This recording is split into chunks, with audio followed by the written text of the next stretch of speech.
Pemirsa, jasad yang diduga salah satu korban KMP Yunis ditemukan mengambang di perairan Kelatakan, Melaya, Jumat pagi. Jasad tersebut ditemukan oleh nelayan yang tengah memancing di laut. Air Jembrana AKP Putu Raka Wiramo membenarkan adanya penemuan jasad di perairan Kelatakan. Namun belum bisa dipastikan apakah jasad tersebut merupakan korban KMP Yunis. Tim Sadan Pol Air Polres Jembrana turun ke lokasi untuk mengevakuasi jasad itu ke pinggir pantai. Dari informasi yang diperoleh, kondisi jasad sudah memutih dan bengkak diduga karena sudah cukup lama berada di air. Lokasi penemuan jasad ini berada sekitar 3 mil dari titik tenggelamnya kapal KMP Yunis di Gilimanuk Selasa malam lalu. Pagi ini pukul 08.30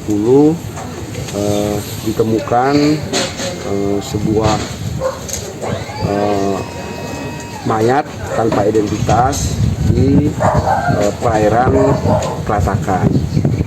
Kemudian kita melakukan evakuasi bersama-sama Pol Air Polres dan rekan-rekan Basarnas untuk mengevakuasi temuan tersebut dan dibawa ke rumah sakit. Setelah di rumah sakit, kita identifikasi dengan menggunakan alat mambis. Ya.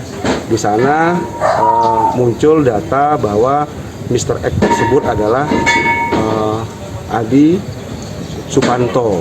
Ya, setelah kita cross check dengan data POB dari KMP Yunisi, memang dalam POB tersebut ada nama Adi Supanto yang bersangkutan memiliki profesi sebagai tukang pijat.